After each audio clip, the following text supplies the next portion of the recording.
All right. I'm moving on to the. All right, I'm moving on to the next video. This one will be about what about protein? Okay. There are several people that always ask me, where do I get my protein? How do you get enough protein? And I've even had people say that plant foods don't contain 20 don't contain full protein, complete protein, which is all the essential amino acids. And then I heard, some people might have said, we don't even need all the essential amino acids, which definitely I don't know anything about that. I mean, I definitely know from being a biology major and taking several chemistry classes and being around this science field that you definitely want to have all the building blocks amino acids for proteins in your body as you're going through your day-to-day life. I mean, that's just something simple that you definitely want to have and do. And I definitely would say that my plant sources throughout the almost 3 years, it'll be in December, that I've been vegan, mostly raw, mostly probably about 80%, 80 to 90% raw vegan. As far as most of my plant sources are not cooked. Most of them, like especially during the day, is going to be well, actually, this summer basically, I've been pretty much almost 100% raw because I haven't. It's very rare that I've been cooking any of my foods at all.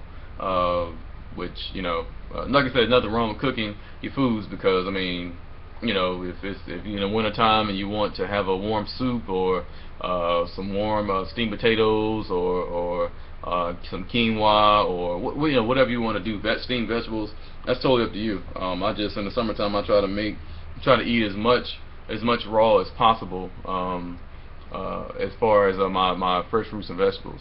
But definitely with the protein coming from the protein aspect, I would say complete protein you is number one. You're gonna get it from quinoa. Is gonna be one example. Another plant grain slash seed vegetable that I seed that I've been argued which one it is, but we'll say grain vegetables. We'll say seed grain vegetables. Quinoa definitely has all the essential amino acids, and it has plenty of protein per serving.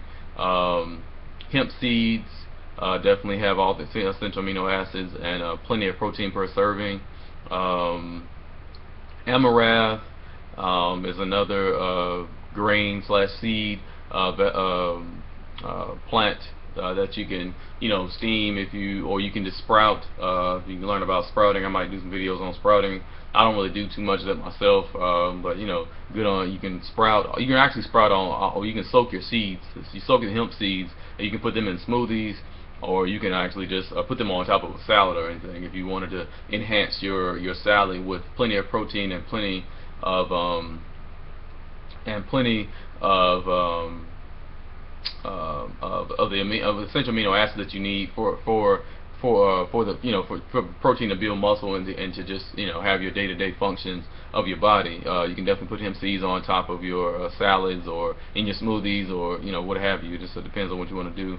So we have quinoa, amaranth, hemp seeds, buckwheat. And buckwheat actually is, of course, a grain or wheat vegetable. That you can, some people, I know I've seen them, they have buckwheat groats or buck groats. Instead of having oatmeal, they'll use the buckwheat and kind of make like a granola with that, or make like they'll use that and make that and for their oatmeal instead. They might sprout that or just soak it overnight instead of cooking it. Soak it overnight. You might use warm water if you want, or use room temperature to warm water in it to make it feel like you're eating warm oatmeal. But there's nothing wrong with soaking it and putting your fruit in it if you want to use fruit or anything like that. I mean, that's not a problem. And of course fermented soy, fermented tofu. Fermented tofu definitely, soy period from the male perspective. I did research that it's, the tofu or the soy, unless it's fermented, is not really that good. If it's isolated soy or GMO soy or isolate protein isolate soy protein and all that. Those are really not good sources. For the protein or the essential amino acids, because they're just, they could be GMO contained, or they can be something, that's not for the male when it comes to hormone production, because they increase estrogen production in the body, in the human body. So that could have the males, they call the man breast, that they can have that more. I've seen stories about that. And then just increased production of one hormone in the body versus another hormone is not good anyway. You definitely don't want to have that in the body, period. So that is definitely something to look into. But there's miso, there's tempeh, as far as the fermented soy products that you can use for soups, and some people use them for dressing. Some people put them in like I said, on their salads and things like that. That's not a big deal, it's not a problem. So definitely a start, that you could definitely something you can look into. Like I said, quinoa, amaranth, hemp seeds, buckwheat, and fermented soy. And you can kind of take your pick between those, whether it be cooked or whether it be raw, how you want to do it as far as making sure you get your complete protein. Now those are the plant foods that have complete protein as far as all the essential amino acids that I know of, that I did my research on, and that I've one of the, most popular is going to be definitely quinoa, because some people they'll steam the quinoa, or they'll soak it and sprout it, and they'll put it on salad or whatever, and they'll kind of say that kind of makes them feel like they're eating rice, because some people can't really digest rice that well. That's why some people, when they eat cooked meals, they'll instead of having steamed rice and vegetables, they'll have steamed potatoes and vegetables, or steamed quinoa and vegetables, or something like that, because they just feel like the potatoes, they kind of digest better, as far as just more smooth. The grains, as far as rice go, and beans, I haven't really ate too many beans lately, or period. I've had beans here and there, but as a vegan, I haven't really had that many to kind of tell you the experience of digestion time of beans, or if I've had gas or anything like that. I not really had gas, because I really take my time when I eat my food. That's another thing that's very important about eating fruits and vegetables, period, especially vegetables, because they digest so slow and take time to go through your body, as far as doing a sweeping process of all the toxins, because the fruit kind of goes through your body really quick. It kind of goes through a detox phase and releases all the excess out of your body as far as toxins, and then you have the vegetables go through your body to kind of do like a backup sweep, of excess toxins going through your blood, and releasing toxins out of your lymphatic system. Just all the different processes that these different vegetables these different plant foods are doing to your body. It's amazing how all of them work in tandem to just keep your body flowing, keep it feeling hydrated, clean, fresh, and happy, of course. Another thing on protein is that, I was saying in the introductory video, you don't want to have too much protein in your body. My ratio, as far as my macro ratio, is 80-10-10, which is based on a book by Dr. Douglas Graham, the 80-10-10 diet, which, if you haven't read that book, you should get that book and read it. It's a very good book on the macro ratios, or the ratio of diet or lifestyle eating for most vegans, or for vegans or most vegans, is at 80% carbs, 10% fats, and 10% protein. Personally, my carbs are normally always 80%. Sometimes my fat is about 10%. Sometimes it's less than 10%. Sometimes it's like 5%. Sometimes it's 15%. My protein is sometimes higher. It might be times 15, 20%. Just depends on what day. I did the hemp. It's good if you don't want to do hemp seeds, or they have like what they call hemp protein powders that you can use.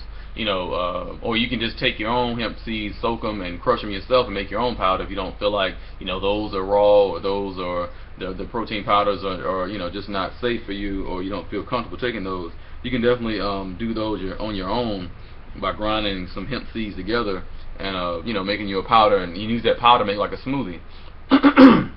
And that's just something that I've done, and something that you can do as well, as far as the hemp protein powder or hemp seeds, and crush them yourself into a powder and make a smoothie with that. Mix it with fruits, or mix it with you can use sugar cane sugar, things like that. So, you know, but yeah, with the protein, you definitely want to make sure you're not getting too much protein in your body, because, like I said, the excess protein will weigh on your kidneys, which causes kidney stones.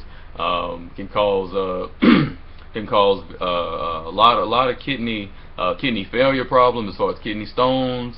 You know, your the blockage of your kidneys can, you know, cause kidney failure. It's a lot of different, just like with soda too. You want to make sure that you're not drinking too much, or really drink no soda when it comes to kidney stones and just overall health. But protein is definitely an important thing if you're trying to build muscle. If you want to go, you know, it's definitely just good to have those amino acids, building blocks of the protein, which, you know, of all life in your body, period, to keep that going, you know, so that you can keep that functioning as you go through your day-to-day life, because you do need protein in your body. But the 10% ratio is definitely a sustainable, good enough ratio that you can do, because the 80% carbs are to make sure that you're having your body going very high performance and keep on energy. The protein is just kind of the backup to make sure that you have, you know, the willpower to lift that box, or to pick up that bike and run, or pick up your kids. That's what the protein is, making sure you're building your muscle and releasing that, you know, that the oxygen into your bloodstream. That's what the proteins are doing, releasing the oxygen to your red blood cells and white blood cells to give you even more oxygen to the rest of your body, to your legs and to your arms, to, you know, to release power to build muscle as you're doing these hard lifting things. And the carbs just give you even more energy to keep you going. You know, so that's 11 minutes, a little bit over 11 minutes, almost 12 minutes, and that's pretty much my take on protein. You know, if you have any questions, leave them in the send me a message, or, you know, comment under this video, like, share, subscribe. I'm going on to the next video.